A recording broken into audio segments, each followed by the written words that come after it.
This meeting is being recorded. Oh, there's even background noise in here now. So, welcome to the Never Done Before session on doubling your rates. And there's always a question why you come into the room, and I hope you shared that with your peer right now. And I believe there is usually another topic below why you really are here. And I invite you to play with what is really under the question why you came. And as a little spoiler, it usually has to do with something that is fear or something that, hey, really stepping and be seen, not. Yeah? So I invite you to reflect on that one throughout the module. We will need some paper and something to write. Anybody needs to fetch this now? Well, then you want to have a few pages of paper and something to write. And if you love sketching or colorfuling it, you can also have multiple colors. So I leave that to everyone's own pleasure. Does it need to be sheets of paper, or can I just write in a notebook? No, you can absolutely write in your notebook. Okay. So I just, hey, either have your notebook where you can collect your thoughts and ideas, as this will be something that you can reflect in a year from now. I'm a big fan of reflection, vision, creation. So it's really you take your base, you go somewhere in the future, and then you come back into the action mode, and then you can reflect later on. That was where I was a year ago. That was the shift I created throughout the year. As practice makes better. Do you fully? And for simplicity, I use white paper for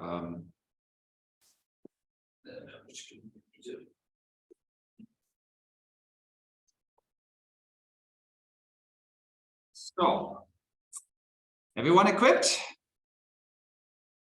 And let's dive in. I have created a frame, and I'm playing with the frame. It's first, I want to allow you to reflect on where you stand today according to some of your elements building agreements with clients. So everybody has paying clients right now, just for checking. So who doesn't have a paying client right now? Okay, changes the game. Do you want to have paying clients? No way. No, it's some people that just want to come for experience. That's totally okay. If you want to, Sure. So let me play with the design that I've put is more around already someone who has a paying client, though knowing that there's half of the group still in the early process, I will make some adjustments. So we will play with both sides. Okay. And if you feel that you get lost because I'm speaking on something that you don't really, what is he talking about? Give me a sign. Yes, then I can build the layer of the ground that is needed. Are we okay on this one? Good. So for the reflection, let me share your short screen. And yeah, how do we do that? I invite you to reflect on your journey within NDB over the last year. And if you've approached clients, what were the agreements that you have created with your clients? What is if you look, what is the last year, what were like 3 agreements that you're proud of to share? That you would open here to share in the group? Oh, these are agreements that I've created with my clients. Can I ask? Yeah.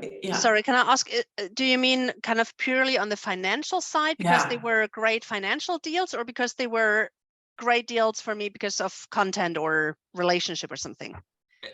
I'm giving you the freedom. It's about sharing 3 powerful deals that you have created. Yeah. Being it on the money, I'm a big CFO from the background, so monetary is always there. If you have made a great deal without, it's like a pro bono. Yes.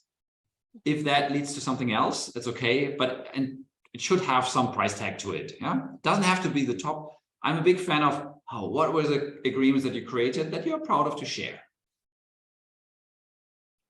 And if you haven't created a client yet, please think about which 3 clients or 3 potential clients would you like to have on this sheet that you would like to share with. Oh, I've invited this and this person. And it's maybe you go for the proposal. Oh, this is a person I would like to invite into some kind of working together, and a proposal.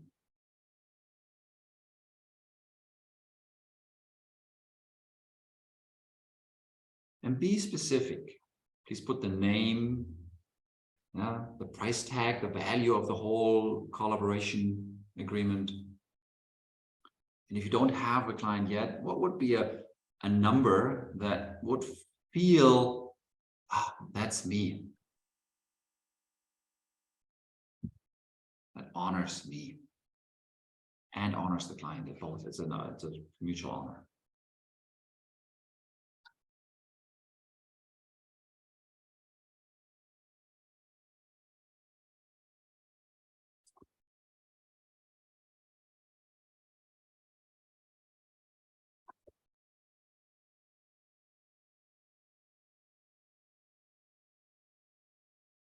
And this additional level of reflection, what no's did you collect? Where did you offer your service with a price tag and you received no thank you? Or it vanished in the no reply. Make this visible as well. Where did you collect a no? Yeah, what was the no that you already collected?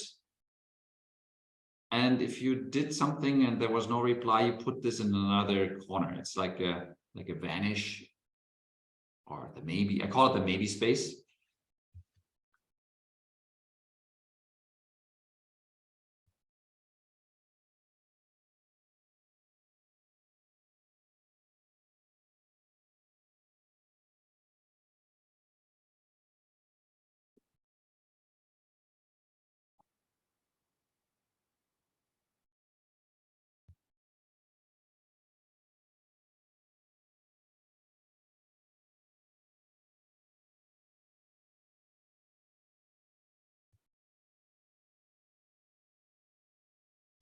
Okay, are you good? Do you need more time?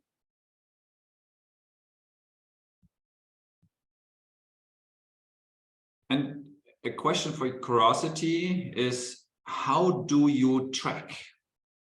What is your current methodology on how you track this? Do you have an Excel sheet, or you don't really track? You don't know really what it was? Or yes, I know exactly I had made these 10. Where would you look it up? So how do you currently follow up and track your serving of your clients?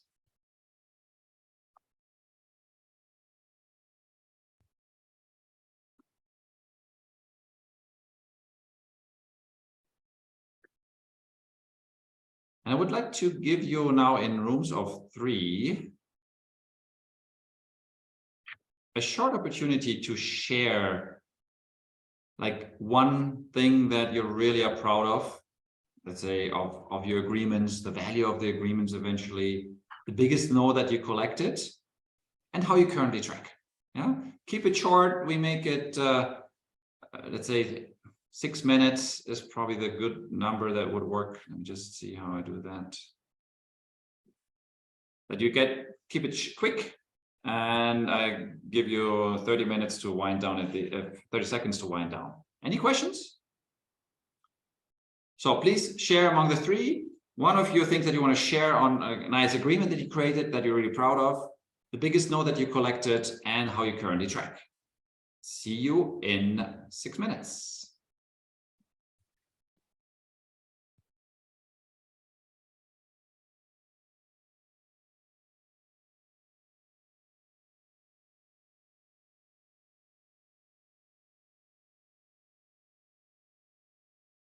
Oh, how did the summer didn't work? Did you? What? We can stay here, I think. Yeah. Do the conversation here if you want. Yeah, do your conversation. I go back, I mute, and you can have that conversation. Yeah, that's good. Although Yuan may be alone then.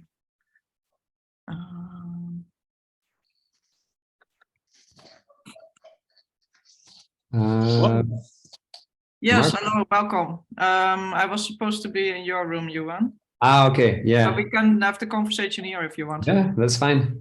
Together with Ola. Yeah. So Ola and I don't make money. So do you want to kick it off and tell us how you do it? Yeah, I can mention a couple of things. So one thing that I'm very happy about,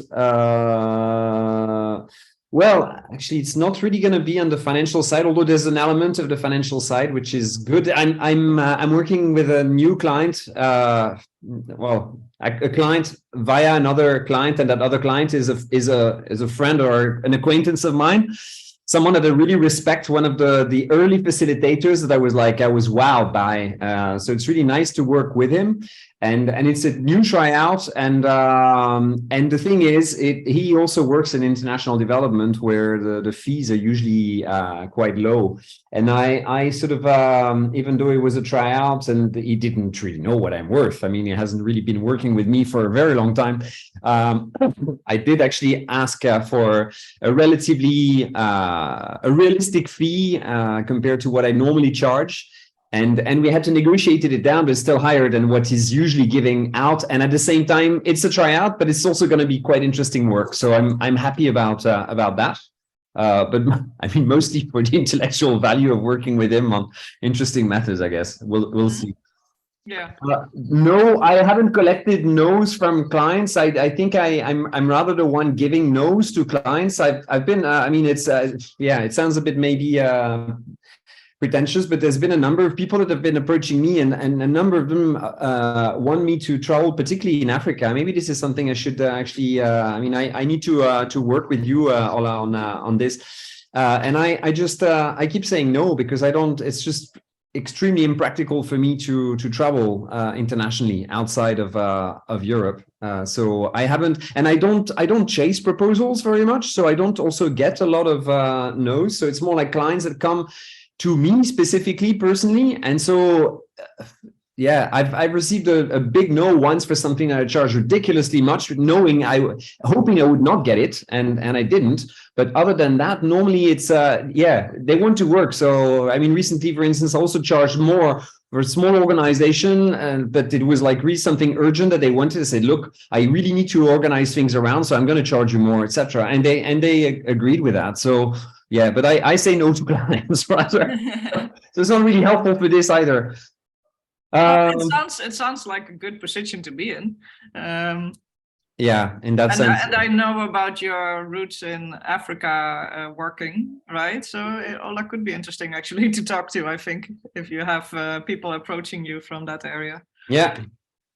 And and if I want, I can tell you some things about keeping track of things. I mean, I keep track of it just in my emails. I have both a series of folders for leads, things that might work out, initial contacts, etc. And once it gets into the contracting stage, I actually create a folder with more details, a background document, and I have in my both on my time spending, the amount of days that is planned, and I usually mention also the daily fee or whatever. And in my invoice, I have an invoicing sheet where I also keep track of the sort of contractual details of that. So I don't on the other hand keep like one file where I have all the potential clients and effective clients in one same sheet. And maybe I should do that because I think there's really value in revisiting that somehow. I know that someone that I worked a lot with and really respect, one of my mentors in this field, He looks at his clients as sort of silver, gold, platinum, etc., because of different types of services and that he can expect to get. And like, for instance, with him, a platinum client would be a client that repeat client that keeps on asking for training courses in-house with his staff, etc. So yeah, and I think it's a really nice way of looking at it, segmenting your clients that way. But I'm not doing that. You just seem to be aware of it. And do you also keep track of how many hours you thought it would take and how many you actually spent on a project? I do, because I have always on my time. I keep track of my time spending like really carefully. It's something that I did when I was an employee also. So I just use my own things for that. But and so in my yearly time planning overview, I have the amount of time that is spent and the amount of time that I have effectively spent. And so that tells me, I mean, I should do some more analysis of where the discrepancies are. But I think all in all, if I look at the amount of time that I'm planning and that I'm spending, if I don't look at the fee, because the fee differentiates between assignments, roughly the time overall is actually more or less at par. And I start really doing also now, because I mean, yeah, it was my field. I'm learning and knowledge management, so paying attention to that kind of stuff. I worked a lot in monitoring evaluation, and I worked a lot on using time management systems with organizations to focus on not accountability but on learning. How is that precisely informing you about the realistic time you take in doing X, Y, Z, etc. And I'm very conscious of that. And that's also, I don't use it systematically, but when I work with potential clients, I have different sort of factors that come into play for how I charge them. And one of them is the complexity. One of them is the size of the group that I'm going to be working with. One of them is the technical things that I need to do, the amount of communication I have to do with them, the urgency of the commitment. So again, I don't use it systematically, but yeah. Is being recorded. Sorry. So you, maybe not systematically, but you seem to be very aware of all these ingredients that go into the soup. Yeah, I should just make sure that the soup follows a little bit more of a recipe. It's more like Chinese soup right now. Okay, thank you. Thanks for sharing. I had the benefit of listening into that one group, and so therefore, who would like to share with the other groups an insight, something that came up that you would like to share with the others? Popcorn style, who wants? I think we had quite, I was with Eva in a group, and one of the things I like to recognize that it seems to be like sometimes you have to be daring and also say no to some things, and that it's in cycles, and that you have to have this faith, like if you say no to something, something else will come up, and particularly no to something that is not being very well. They always have the fear like, oh, if I say no and nothing else comes, then what happens? And Eva and I both had like the experience that it's like really cyclical, and you go through that raising your rates game again, and it's having that faith that perhaps lesser not so interesting clients are going to be gone, and that some nicer clients that fit you better turn up. Absolutely. It's also my experience. I think I call it the energy of the serving and the pleasing. If you are going for the pleasing energy, making sure that the other person still feels good, you might not really serve the other person. And therefore, serving does happen in a frame of no. Even he shared a story, if I may share, that, hey, some of these things are too complicated for me to accommodate. So I put a high rate, or I don't do it. Yeah, there's one way of saying no is putting a high rate, and if the client then accepts the high rate, it still might be better to say no, but in principle it allows you to create a frame, a container where you can really deeply serve. Thanks, Lisa. Who else want to share something? Anna, please share. Hi there. Yeah, we were talking about the tracking because at the moment we're not getting any money or revenue from our work, which is obviously going to change this year. But we were thinking about tracking because there's the project management tracking, and I track in Trello because at the moment I'm just organizing this for myself. I'm not working with anybody else. But the only financial tracking I do is with the invoices. that I raise and I'm following. And that obviously is not a good way of tracking. It's going to have to be a bit more official than that. So yeah, I'm interested to know what the tracking is. Do you want to play? I mean, I can lead you play through this, because I think there's benefit for everyone, because the other group had a similar discussion. Okay. So Anna, please share the way how you currently do this, so that everybody else, hey, if you wanted to teach that method that you do, that somebody else wants to learn, just take us through the basic steps that you currently do. Well, I mean, other than it's in the invoicing, it's just so basic and so school, like 5-year-old invoicing. At the moment, I don't do an hourly cost. I do I don't want to do hourly. I want to do a lump sum. So I base it on a package. You want to pay on a package. So I based it on half-day workshop, which obviously involves quite a lot. I put quite a lot of preparation in, and I charged €500 because it was my beginner's rates, and it was simply raising the invoice and giving a deadline of when it was all half of it was prepaid, was paid in advance, half of it was paid after the session.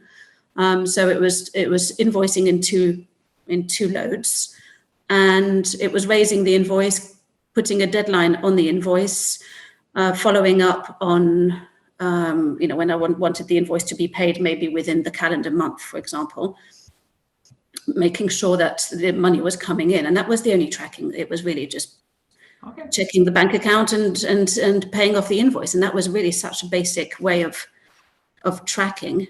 And I would like to have something a bit more official. Who does a similar way of Anna? Or who knows Anna's tracking approach? Okay. For me, this is a typical, and it's very normal that you track by the money on your bank account. And in some way, it's an after the fact. It's a result tracking. It's an outcome tracking, which is good for, I say, financial purposes and tax purposes and so on. And for running a business, I use a lot of leading indicator tracking. Anybody interested in that I share that? Yeah. And I play with it. The approach that I usually use with my coaching clients is I have a 4-step approach, which I learned from Litvin. It's connect, invite, create, propose. Let me share. It's connect, invite, create, propose.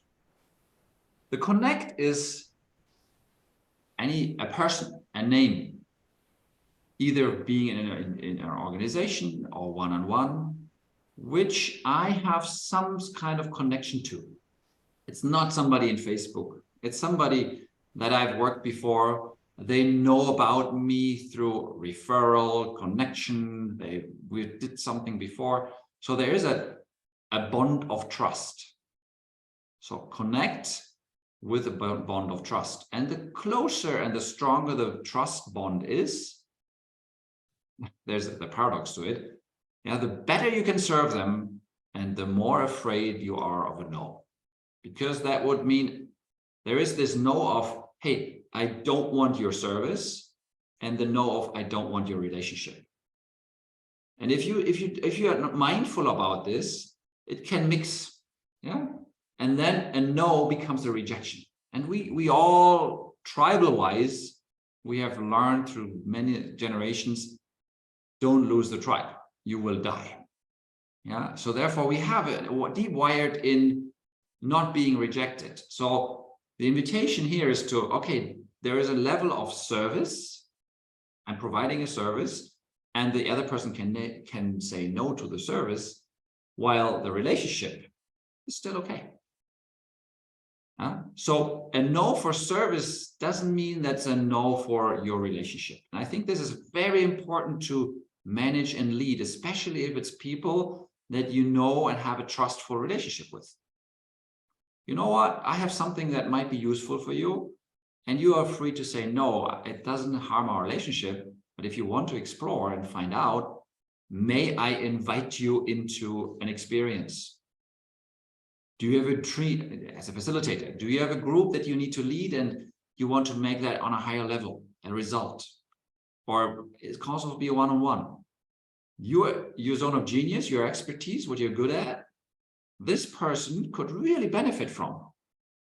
So connect with this person on a general level. And if you feel there is a possibility that this person might benefit from working with you, you can ask, would you like to understand more about it? May I invite you to an experience with me? Does that sound reasonable? Anybody has objection that for my business model that doesn't work? I'm not saying that inviting somebody into your space is something that feels comfortable. Sometimes at the beginning that can be somewhat letting you to grow to your own edge. But we only grow at the edge of our comfort zone. So therefore I play with that. For me, at the edge of the comfort zone, you grow. So therefore, if you don't step on that edge, no growth happening. That's also meaning if you will want to grow your rates, that means that you need to step into that zone of growth. So if you have that invitation for me always has a clear date in the calendar, sets the rules, my rules, by which I invite them for, in my case, for a coaching session. Hey, I invite you, please reserve 90 minutes of your time, block 2 hours so that we can go over if needed. This is a pro bono experience. I want to serve you. Come with something that's worth, in my case, I say, hey, it's at least worth an investment of 2,000 euros to solve. Yeah? So come with something that's tangible, not something that you could, that's a low area. Make it big, make it powerful, so that you can also step into being powerful. And you mentioned that you use coaching because you're a coach. Like what other methods have you seen as invite methods, like creative things? Well, if you have a group, there's always in a group, there's a leader in a group. And if you want to have that facilitation of a group as a service, the leader needs to feel comfortable that when they invite you into the room, that this will be powerful for the whole group. So even if you mainly work in groups, invite the leader of the group to experience you leading a group. Either you say, hey, invite him into something which is an open forum or something like that. In closed organizations, sometimes you could be an assistant. Hey, I've brought Lisette as she will host my Zoom forum and whatever. I think there's multiple ways how you can create this by having the other person experience you and your capabilities. Does that satisfy your question, Myriam? Yes, so I have another question, which is also sitting in between this connect and invite. So I know all these people that may or may not trust me.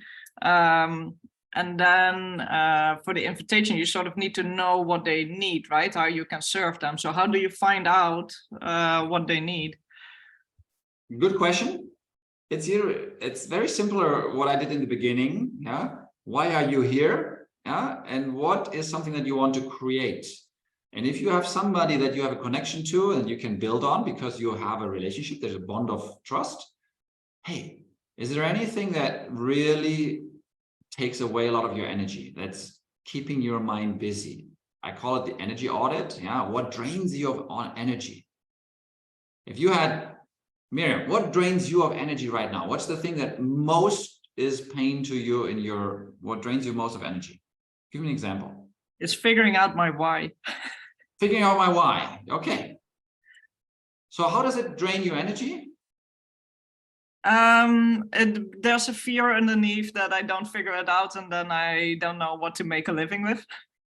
Okay, so there's let me put it this. There's two elements to it. One is the why purposeful. What if I really be purposeful? And the other one is existing. How do I finance or how I live my money, or so how do I keep and one for me is in the area I call struggle and strive. Yeah, struggle and strive means, hey, this is what you do. That's your bread and butter business.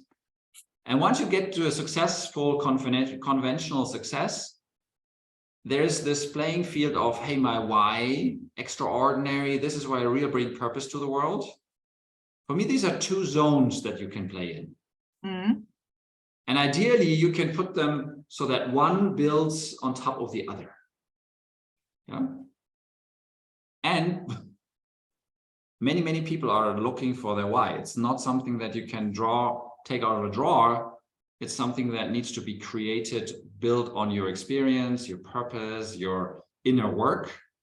If it was easy, you could buy it, but it's really something that you need to develop on the long run. Yeah? So I see you, Eva. Myriam, for that topic, yeah, I could now invite you. Hey, Myriam, would you like to experience a session with me on exploring your why, yeah, or what is below there? And you could say, yes, I'd like to.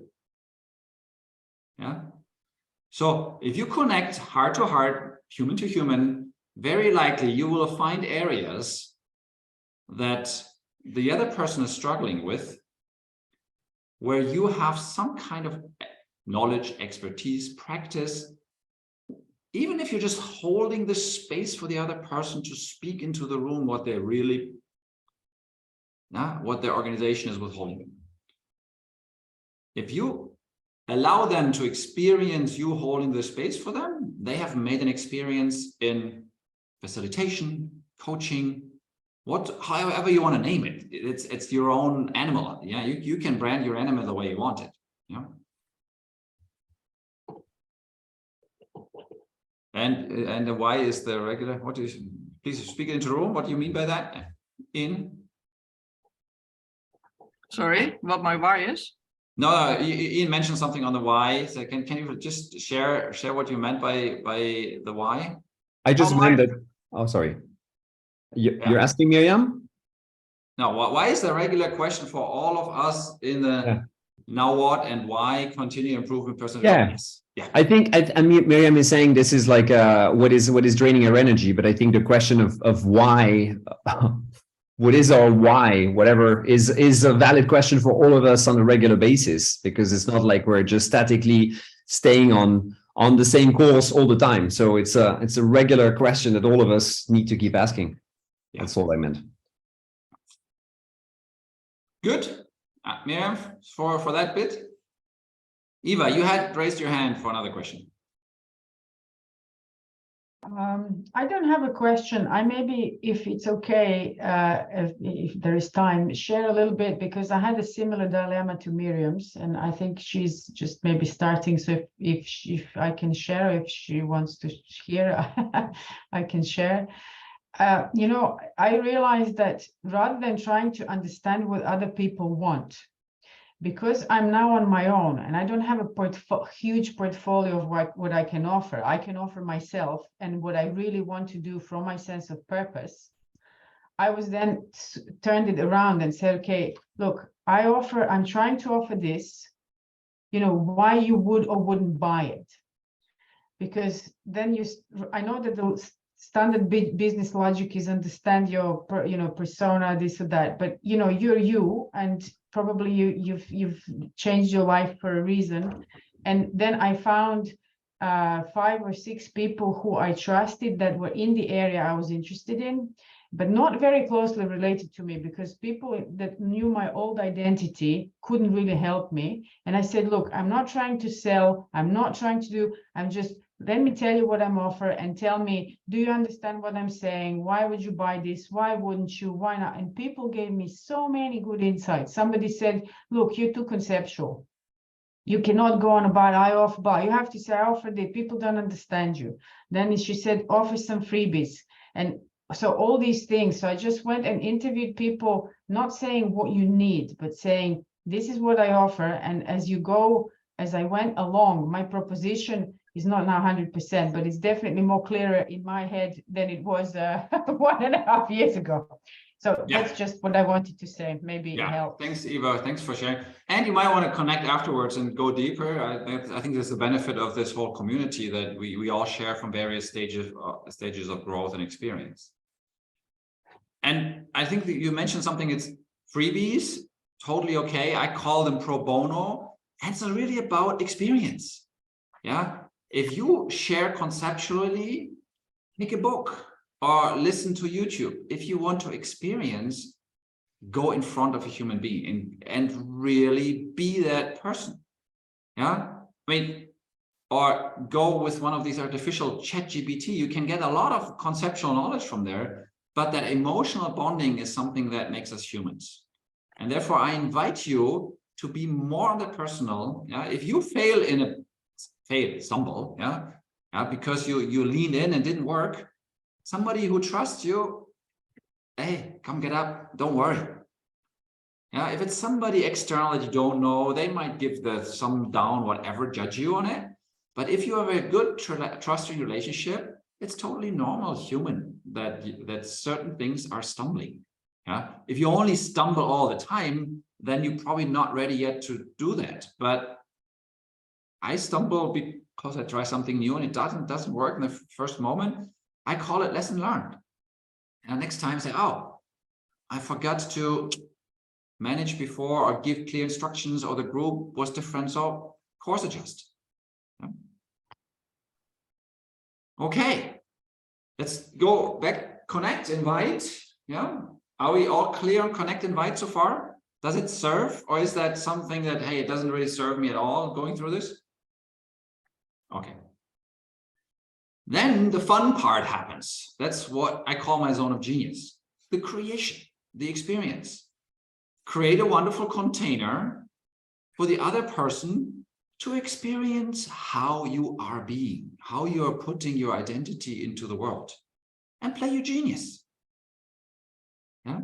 For me, most of the time, it's a pro bono experience. I want to be free afterwards to say, interesting topic that you're working on, but I'm not really interested. It doesn't really spark my, or it's not so. So I want to create an experience for the other person to feel, that's how it feels like being in the room with Martin, or being in the room with Myriam or Susanne.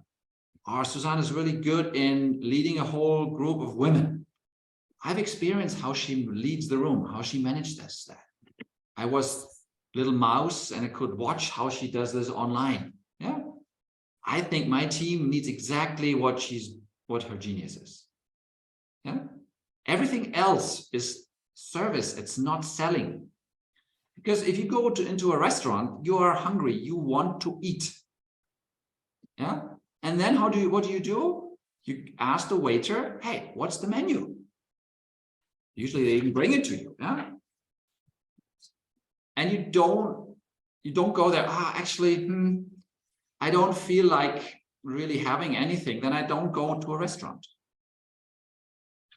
And on your menu, on your service that you offer, it's always good to offer somebody who really wants to celebrate something, like a champagne bottle, even if it's never sold. But if somebody wants to celebrate, it feels like buying a champagne bottle with you, it's okay. Let them allow to be in that celebration mode and buy a champagne bottle in your restaurant.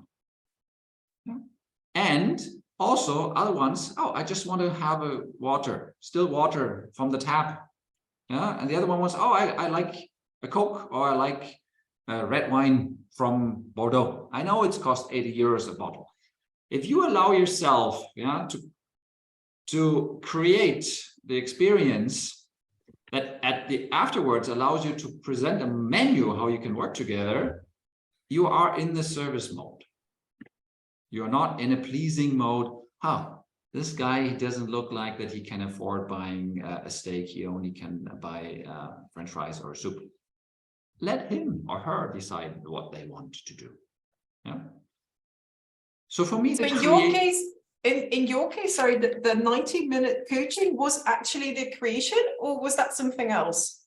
The invitation. I invite you to a 90-minute session, and then then they're doing it. Yeah, then okay. I create a coaching experience. You bring really all you have, all you want, and then we go all in. Yeah. And at the end of the session, I ask, okay, what did that really serve you? Did you learn? Did you shift? Did that really help you something? And if I have the impression that, oh yeah, it was really good, or I get a thumbs up ago, I can say, hey, do you want to know more about it? Yeah.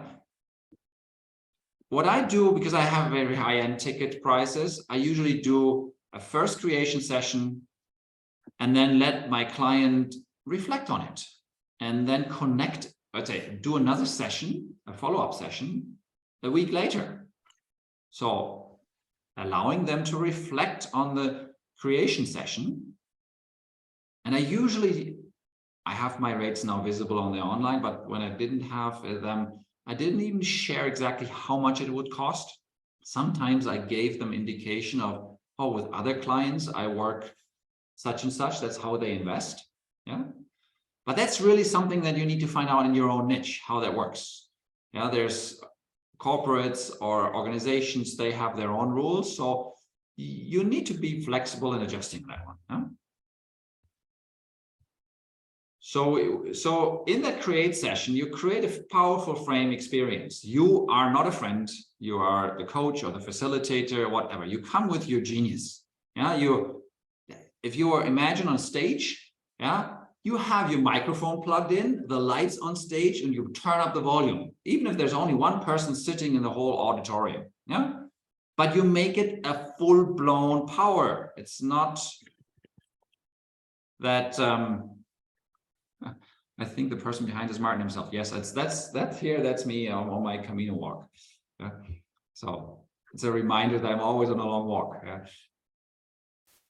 So if you put your genius into this for serving purposes, the other person after this hour and a half, or 2 hours, or half a day, whatever, yeah, they can really experience you and give you feedback on how they experienced that.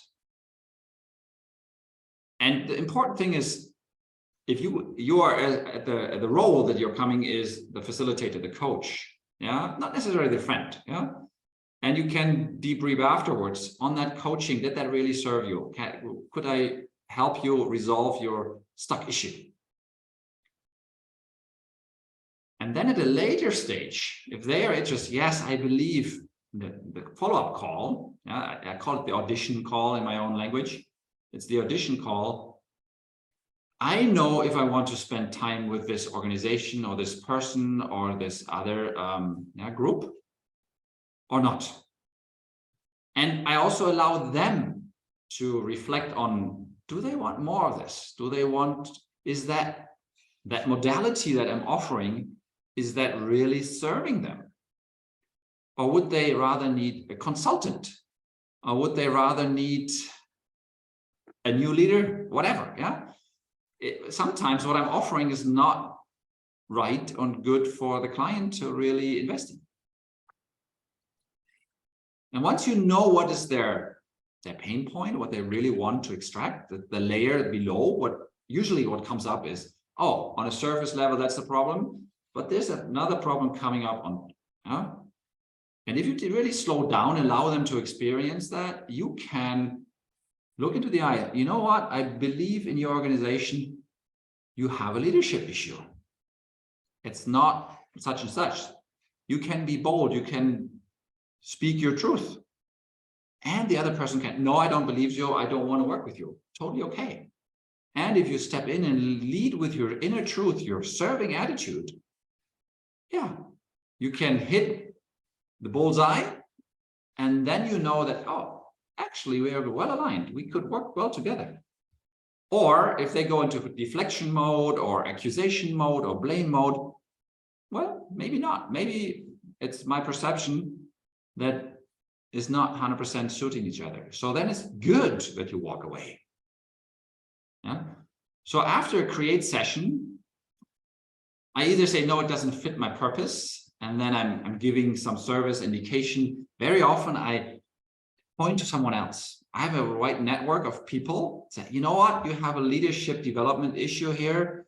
Why don't you talk to this guy? or actually this is all women in whatever, I have a good person in my network, you might want to talk to her. That's what she does, that's her zone of genius. That's why I do these sessions with all kinds of people, because it builds my network of connections. If I find somebody who is only on a 7 of a 10, say, actually, you know what? I know someone that might fit better. Why don't you connect here and check with them? Then I serve them, and I keep my calendar free for people that really want to work with me. So this is the level 3, the create stage, and we could explore more further. It's really about getting the people into the space, you performing your genius. Yeah, if you were a cook, yeah, you would invite them into your kitchen, and they could watch you cooking, and then could really, I love this. I want to eat that. This, I come again. Yeah. Questions towards the create stage. Anna. But in the interest of tracking, none of this is paid yet, right? Exactly. But it's building the ground. So connect. I have 4 columns, or 4. Let me draw 4 columns. Yeah. And I give you my color coding as well. So yeah. So I had the question about sort of, right. So all of this is leading up to a paying proposal. Yeah, it will come. But then I wanted to see about the time that you're investing in those 3 connect, invite, create. That's really how you play. I have if I look at my whole year, I have a tracking sheet, which has this. I have a tracking sheet which tracks yellow, which is the connect invites. It's usually names. Yeah. And then I have a create stage. This is usually time spent with a name. And I have create 1 and create 2. And I have proposals. This is the value of proposals that I'm allowing someone else to say no to. So the tracking that I use for connect is names. And if you want, you can put some time to it, but it's usually 20 minutes, half hour, whatsoever. Yeah. The create session, if I have somebody a bond to, I immediately go to a longer experience. If I have somebody who is just connected somewhere, I give them 20 minutes. I call it a chat. Yeah. And I to see how do we really feel, and if that builds on further. And then I go into a longer create session. And then if I feel it's okay, I go into a proposed session. But that's because I'm a coach. The business I build is people, and I have some coaches that invest like 60,000 euros working with me for a whole year. You can't sell that in a first 20-minute arrangement. It requires building the trust. Right. It might be different in your setting. Yeah. So if I understand rightly, so you've got a big sort of, what would you call it? The big packet. You've got the big offer. You've got your big coaching offer. So you're going to be investing more time in the creating stage because people are going to be spending more money on you. If I have a 500 euro 4-hour workshop, then I'm really going to give a lot less time in the previous stages. Yeah, and let me challenge your thinking here. Is eventually, if you find out what the real purpose is for that workshop, you can offer a different price. Yeah, if you go by, hey, my half-day workshop costs me whatever, $500 or 500 euros, it's an approach that, okay, I fix that. If you really find out, actually, this is a workshop I would like to do with a team, but I know it's a leadership issue. Why don't we put a preparation session with you as a leader, a follow-up session, and a checkup session? So we do a workshop plus 3 one-on-one coachings. The workshop itself is only $500, but if you want to hold this before, after, and making it successful, let me make you a package. It's $2,500. Do you want to invest in it? Yeah? There's that ticket offer. Then it's a package. I mean, that's why my champagne bottle is one package, and I have one-day events with me where you can go have a day walking with me and have my time. It's the smallest version that you work with me. Yeah, But it's a way I built over 5 years. I built my own proposal, my own menu, and everybody needs to find their own menu and create their own menu. Yeah, my invitation is to put some offers in there that are bold and that are daring and that are proposed that make you even feel, oh, if somebody can really accept that, that causes me even to take a deep breath. Yeah? Mm-hmm. If the offer is not exciting to your own fear zone, yeah, don't do it. Because it will not call you out. It will not call you into your zone of genius. For me, it's always an indicator. How if I'm offering this amount in the proposal stage, yeah, it feels edgy. It excites me. And especially in the beginning, I'm a big fan of making proposals in choices so that you can choose that path or you can choose that path. You can choose to walk to the summit and I'll accompany you walking there. Or we can both buy 2 tickets for the railway going up.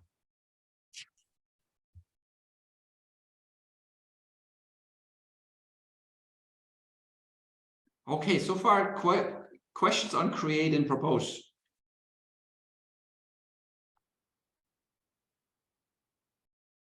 Lisette, you're muted. Sorry, thank you. Why were the colors yellow and red on your spreadsheet? Out of curiosity. Yeah, I give you my whole color range is green. I have an ideal average week. Yeah, and my ideal average week is 2 slots, actually 3 slots in green, and green is time for me, nourishing my energy.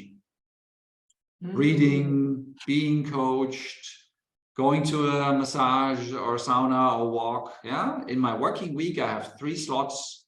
These slots are usually morning or afternoon. That's the way I structure my day. They are green. That's how I nourish my energy. Everything that raises my energy levels is green. Then I have red is potential clients that don't pay me yet. So I serve them in red. Red is all these slots that have no price tag to it yet. And yellow is the connection. I connect to people, go for lunch or call them up or whatever. So yellow and red are leading indicators. If I spend time in yellow and red, yellow leads to red. And then if somebody says yes, I have them as blue. My clients that pay me have a blue slot in the calendar. So if I look in my week and I see a lot of blue, I know that this is money that I already received. And if I don't have any yellow or red in there, means that in 2 or 3 or 4 months from now, I might have less red. I have less clients.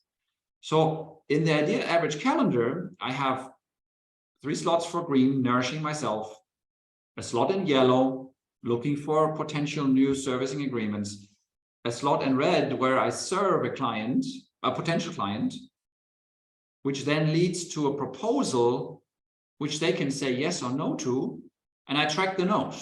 So I want to have a higher value of no this year than I had last year. Because that's what I can control, the value of proposal, and I always track. If I make 2 proposals, I count the bigger proposal, the more fearful one, as the one that I proposed. And if they say no to, it's okay. And then I still can, well, is it a question of investment?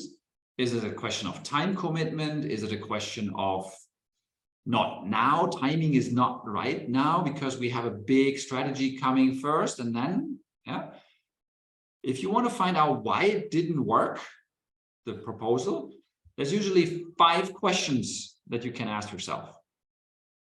Yeah, I call it the 5 sales of coaching, but you can use it for any kind of service that you're selling. Did the client, number 1 is, did the client have an experience with you and can judge for themselves, this is the modality that I want to work in? Yeah.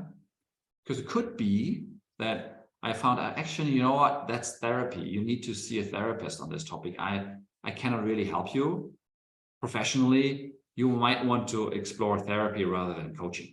Or actually, this is team building. You have an issue that your team is not behind you because you haven't invested any time in team building. Go find somebody who does team building. Yeah? So you need to find out, is that modality that your client is looking for, is that a good fit?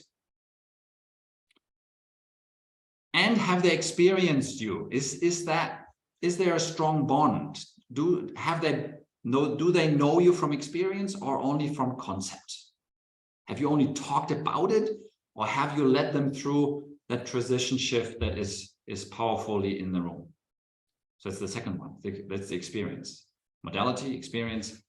Then the number 3 is the agreement. Have you taken time to craft a powerful agreement with everything that's belonging to it? I do it in writing. I know that some others, Yoari is doing it just by video. It's a personal choice. I have it, okay, we will meet so many times. That's the duration. We do it over Zoom. It's a period of such and such. That's how we deal with changing in dates, payment, everything that you want to have in the agreement. I walk my client through in a face-to-face experience. I'm not sending them a letter and saying, hey, sign here.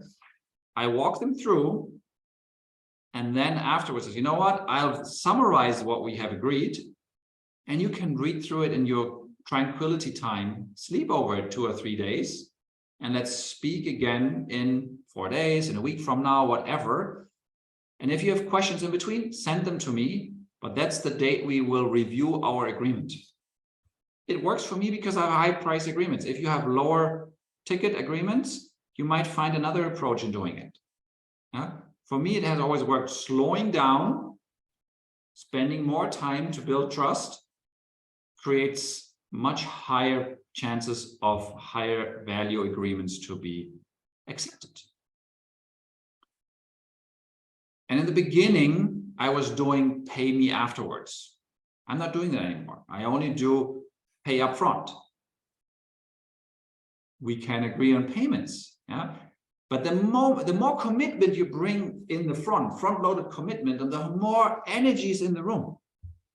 You put the hurdle of fear, jumping over that.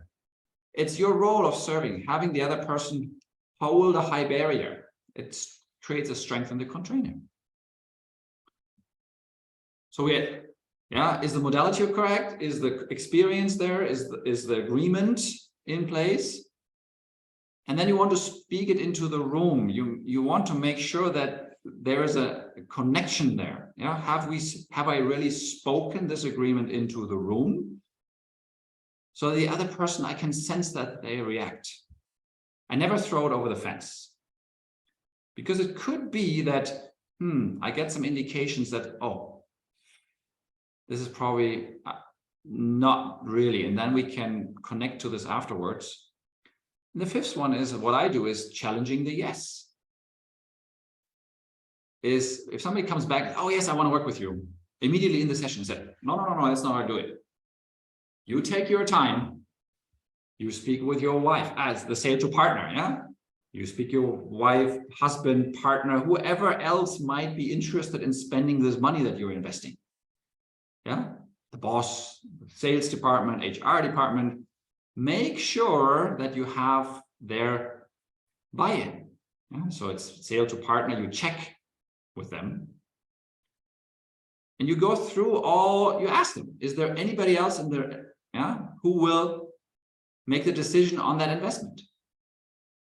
And very often it happens that people are too afraid to ask the partner, the boss, whatever, for that money to be invested into their personal growth or development or whatsoever. They come with all kinds of excuses that are not visible. So I ask them, who else is stakeholder in this decision? And I allow them to go and follow up and check and make sure there is a buy-in. Usually, if I find out there's somebody else making that decision, I coach them around, okay, how are they impacted?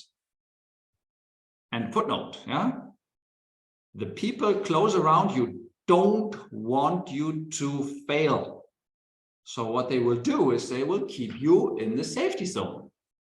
They don't want you to leap out into in the comfort growth zone, because that might change the whole system. So very often you find people very close to you or close to the client that has very strong objections for something that would actually mean, hey, if that person grows and earns more, that would be good for us. No, very often there's a tribal experience. Hey, if somebody who has left the tribe, left the profession, they fail. They won't be able to feed the family. So there's a lot of tribal fear around it. And that's why it's called, Gay Hendricks calls it the leap. Yeah? In the Zone of Genius, the big leap, the book, he calls it, you need to have someone helping you to leap over this protective zone. That's why I think 80 or 90% of people are too afraid to heavily invest in their own personal development, because the real challenge is the people around them will judge them for standing up and changing. It's an interesting paradox. Yeah? And the fifth one is the yes, challenge the yes. So you have the partner buy-in, and the fifth one is the challenging the yes. Have them at least a day or two really reflect on it. And in my case, in 2 out of 3 cases, they come back with a no, I don't want to work with you. And in some cases, it's really on, oh, timing is not good, or I don't have the resources yet, or whatever. Yeah, it's a no for now. Then we can speak again in half a year or a year, or when there was a promotion, you step into your new role. There's all kinds of triggers when this original proposal might be more adequate to be implemented.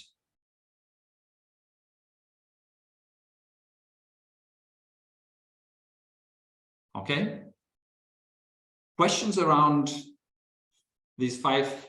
I'll repeat them. Number 1 is the modality good that you're offering? Is that on the menu? Does this person really want to eat, or do they want to buy clothes? Then you're on the wrong shop. Yeah.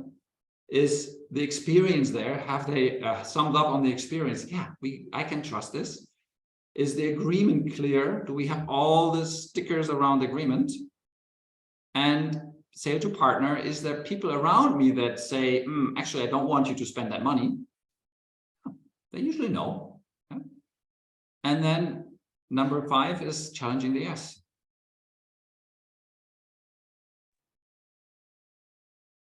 Good. Questions, Myriam? Yeah, so maybe number 6, when it's a no for now, do you agree on a way to reconnect in the future? Yeah. Is that something that you don't want at all, or is that something that we might want to speak again in half a year? If you want, we can make an agreement that I connect to again in half a year from now. Or what I sometimes do is, well, if it's not for you, who in your surrounding would actually benefit from this? Would you be open to make an introduction? Yeah. And no is usually a stepping stone for more. Yeah. If you are willing to collect 1,000 no's, you can have anything in life you want. I think it's Byron Katie that is saying that. Yeah. I might misquote her, but it's something like around this. If you are willing to accept 1,000 no's, you can have anything in life you want. Most people give up after a second no. Ian.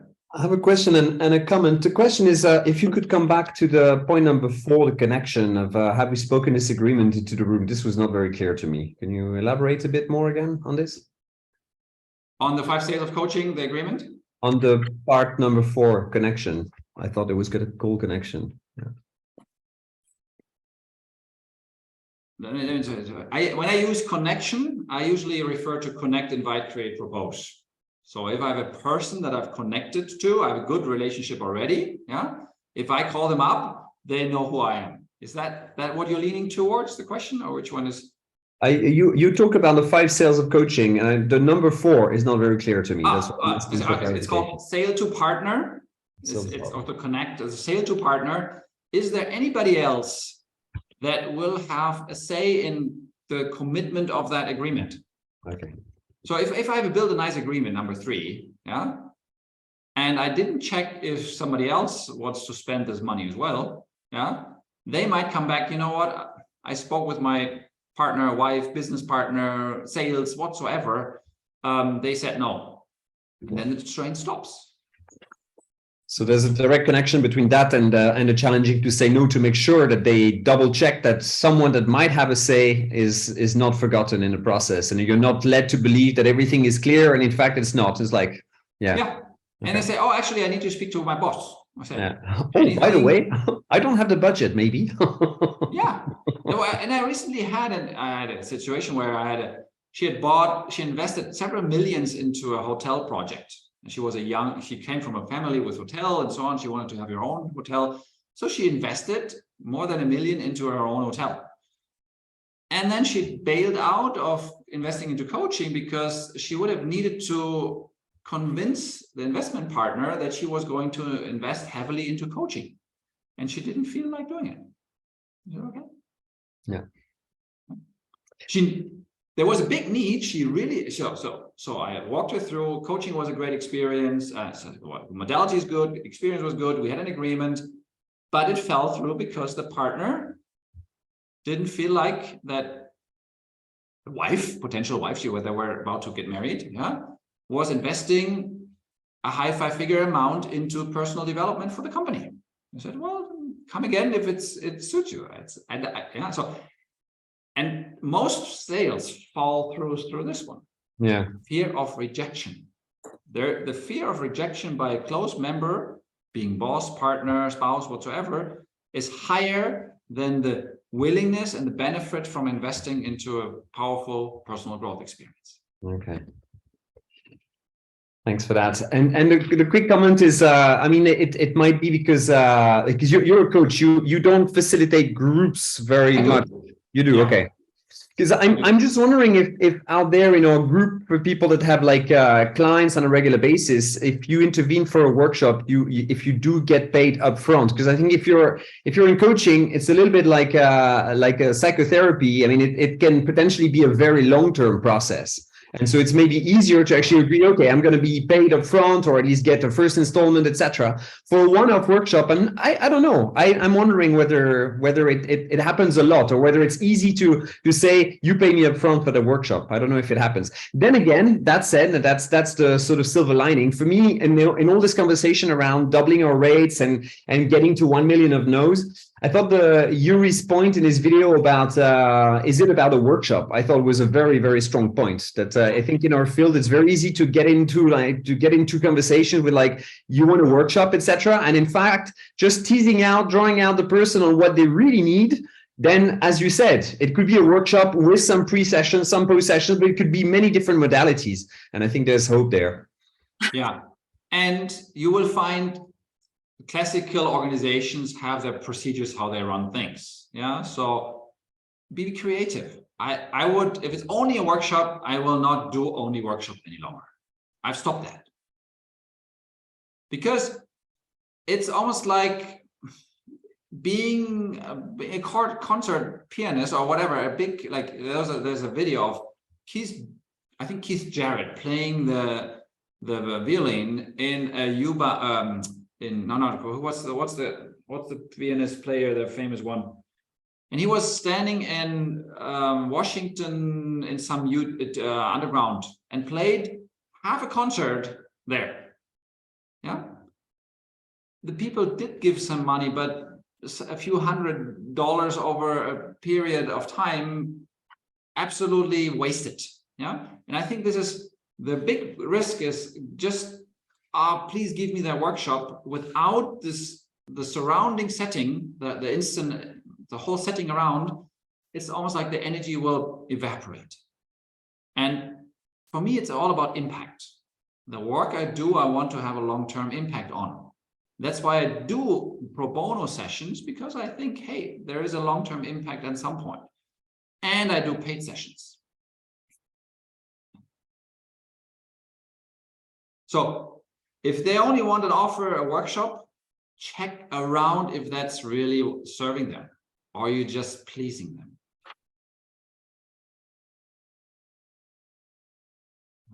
And for the payment in advance, it's just my experience. Boom, it calls in that step number 4 much earlier. Yeah. Oh, I need to pay upfront. Is that really good, this person? The commitment, the identity commitment happens before we meet. And that gives so much more energy in the room. For workshops, I usually, for workshops, I usually do half. So I do think it's possible. And I also state, like, they can't get it back if they cancel. That money is gone. And it works for a simple workshop or a training as well, I found. It was a bit daring, but it works. Yeah, absolutely. I think there's a wonderful compromise. Yeah. Hey, you pay half up front and half a week after the workshop is done. And we had a reflection session together. Then I will raise the second invoice. Always make sure that you have a follow-up appointment in the calendar. For me, that is the lessons learned of last year, that if I make a powerful session and then life happens and the other person doesn't find time in the calendar to reflect it, it's vanished energy. So leading the client is having the event plus a day following up to make it sure that everything is tight and sometimes that offers, okay, anything that you want to do next? Can I serve you for the next step? Yeah. And I think doubling the rate is much easier if you package it. Because they will ask, they will calculate, and they say, well, you know, you want me to come without preparation? We take out the preparation and we take out the aftermath, and then it's only half of the price. But then I will not prepare it and I will not follow up. Is that what you want?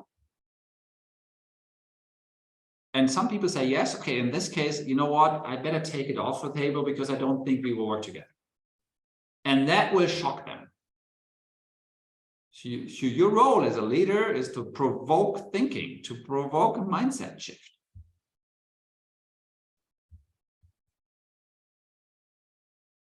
Given the timing, how do we wrap this? Well, how about we do go around the room and you share your key insight of the day as a checkout.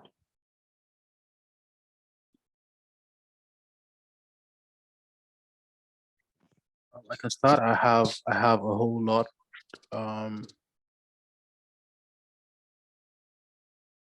Yeah, I'm not even sure which one to pick because they're just all good, right? But then I'm just gonna stick with yeah, pretty much having the follow-up appointments in the calendar, as it helps me. It seemed like it's gonna help me have a feedback loop on what I am offering as an experience and how it was experienced by different people, such that it can go through a lot of iteration for the next client. And so that feels very one thing I'm willing to hold on to going forward. Yeah, and Ola, my invitation here is be leading. Make sure that you put the question, okay, the way I work, we put a calendar appointment in, and then you are free to go. Yeah, don't be fuzzy. Yeah, lead. Yeah, an appointment that's not in the calendar doesn't exist. Very simple. And you're not serving, you're pleasing the other person. Yeah, it falls in the category of pleasing. Serving means, hey, we have an appointment in the calendar, and even if it's only, oh, I don't want to work with you anymore, it doesn't serve me now. Thank you. Good. Next. Who feels invited next? I can go next. That's right. Yes. Sorry. Yeah. Sorry. No, Eva, please go ahead. I'll go after you. I just wanted to say serving versus pleasing was a big one, because it encompasses then, you know, everything you've talked about. It's almost like a guiding star. And the calendar colors, I love that. Thank you, because I do have colors in the calendar and trying to put them in, but attaching this additional meaning, I'm going to do this. So thanks for that. It's brilliant. Yeah, I'll be happy to share my calendar coding in the follow up. Yeah, I have other colors, but it's basically, if a good week is 5 slots in blue, paid clients, 1 slot in red, 1 yellow, and 3 in green. That's the way that my ideal calendar works, like this. Yeah. Okay, and if you could share somewhere books you've mentioned, or you were referring to, that would be great. Thank you. Yep. Like The Zone of Genius. Yeah, and Rich Litvin, Connect, Invite, Propose. Yeah, and you can find some Connect, Invite, Propose. You can also find YouTube videos from Rich Litvin sharing his way of doing it, and the 5 sales of coaching. It's also what I learned from him. Good. Who feels next? Right. I also I'm going to go with the calendar. I really like that because I've heard yellow, red, and blue before, and of course people keep track of this kind of work, but putting the green in the calendar spoke very much to me. Like taking time for yourself and considering that as something that builds up towards giving to others, but you need to have your cup full in order to be able to share. So I really like that. Thank you. Yeah. And I think that points to something that's nourishing my own energy, taking care of my own energy. A very powerful question is there: how much are you willing to invest in yourself in money and time? Because this way, when you look at afterwards in the calendar of the year, oh, I've invested whatever 350 hours in my own growth, development, me time. And in my case, it's, as I schedule my calendar, it's almost as much time in myself as in my clients. And that's not visible. This, my investment in myself is not visible for most people because they don't track it. It doesn't create money. Actually, it creates all the money. Yeah. So my invitation is, the simplest way I did it, it's create like multiple. Green is my time, the space every week. Yellow, which names did I contact this week? Red, which names did I create an experience with? And blue, which clients did I serve, or which serving did I do to my clients that were paid? And if you track this on a weekly basis, yeah, it takes a few minutes and it keeps the ball rolling and rolling and rolling. Most people spend too much time in the blue and too little in green and yellow and red. They don't track it. What you don't track, it doesn't exist. So good. Next, Anna. Hi. So yeah, this is leading me to wonder something, and I think it's maybe something that I could put used to for just myself. Is the title of this this discussion was doubling your rates, but I wonder really if there's actually ever which clients would notice that we've doubled our rates, or which clients would ask us about doubling our rates, right? Because we've been doing so much work on this leading up to it that we're not actually in the steps that you're saying about connecting, inviting, creating, and propose. The rates is only at the proposal stage. So it's not really relevant or questionable whether you've doubled your rates anyway, because people won't have anything to compare it with. Great insight. Right? Yeah. Oh, yeah. Anybody needs to jump off now because we are at the end of the hour. Otherwise, Gizette? Yeah, I need to jump off. Okay. Are you anything free? Then I'll quickly share the leading indicators I love, like the model with the connect and invite, but also that you have that then in your calendar, but also that those are your leading indicators. I thought that was just brilliant, using that as a tracking device. Thank you. Thank you so much. Have a wonderful day. You too. Anna, I come back to your question because I think there's a valuable insight in there. Yeah. Always there's a mirror. Yeah. Your clients that you have in front of you only are in front of you because they are mirror images of your own personality. If you don't have that resonance, no need to work with each other. So if you say, hey, I have doubled my rate to make this proposal, the other person doesn't know that, but they will sense that you have stepped into your zone of growth, that you're leaning in, that you're courageous, that you are leading with that change. And they will experience and sense this energy, not so much the math around it. Huh? And there's one thing, if you really want to 10x your rate, yeah, really find out what the value of the pain is that the client has. If they have €1 million pain and you come with a €500 proposal, it's totally disproportionate. If they have €1 million pain and you're creating with them a €20,000 over a whole year adjustment change, and I call in my friend here and I have somebody who's good there, and if you really want to double up here, I have a coaching for your CEO, yeah, boom.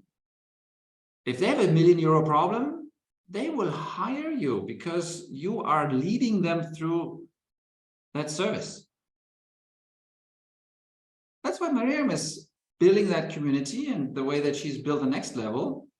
Yeah, she will engage people that are in their zone of genius and help serve clients that come to her. Good, thank you. Who wants next? I can go. Thank you, first of all, for lots of really useful insights. Thank you very much for sharing your experience and also hearing everyone's ideas on this. A couple of things that are coming up for me. One is, it's my personal mission to work on the process literacy of my clients. So on the content of how they look at facilitation collaboration.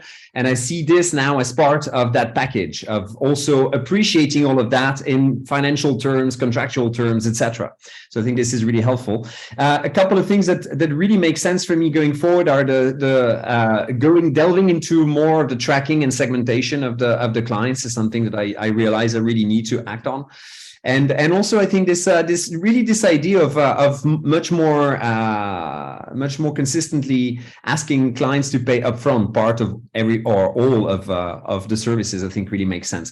Final thing that comes up for me is I've got a lot of other questions, and I'm thinking, seeing that this is going to be a regular session, it might be good at some point to have a Socratic dialogue session with just like all kinds of questions that we have about this, because I think there's a lot in there. It's a very rich territory we're unraveling. But again, thank you very much. Yeah. Thank you. Yeah.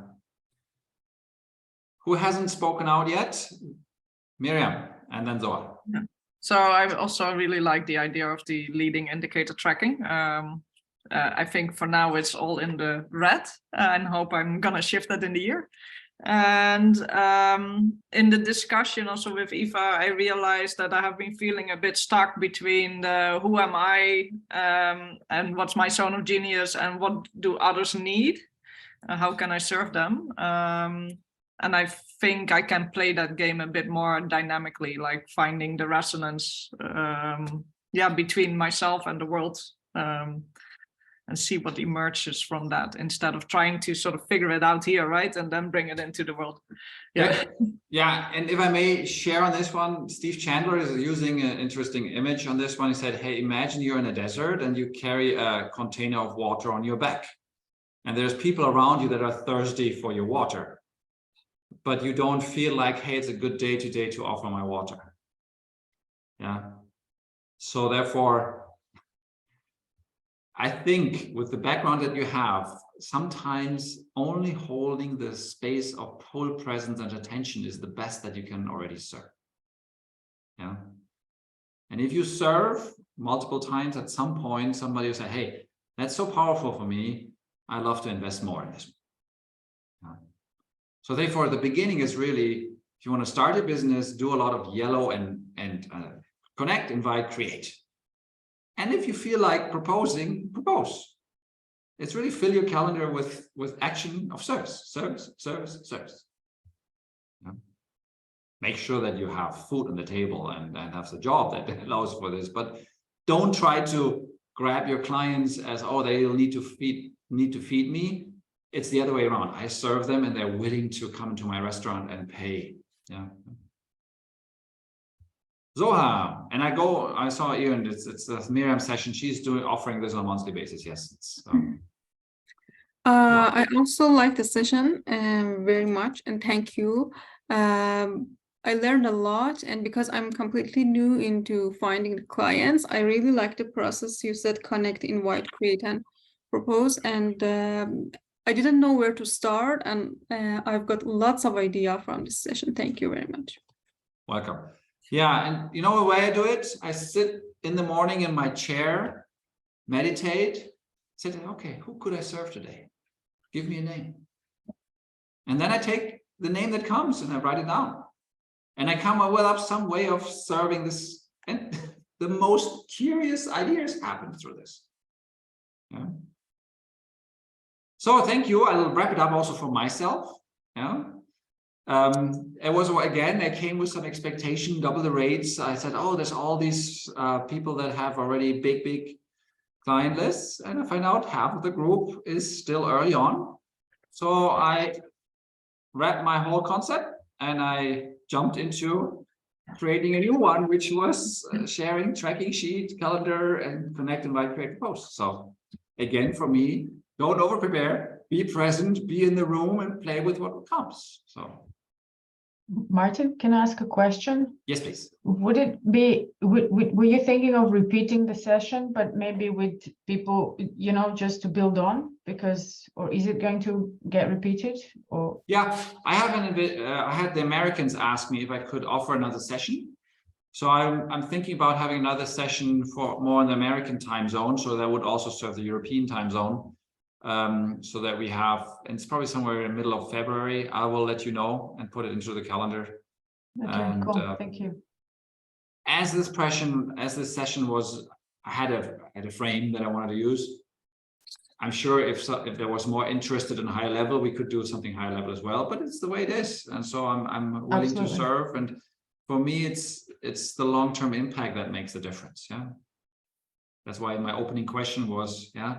What do you want to create from this? And if that means creating a tracking sheet, I can guarantee you, if you do tracking sheet, it will make a big difference. It will double your rate. I'm almost certain. It's the heavy lifting that's not visible. Most people on the outside, oh, you only see the shiny.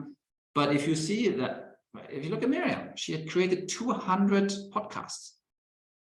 Creation of one podcast is probably 10 to 15 hours of preparation.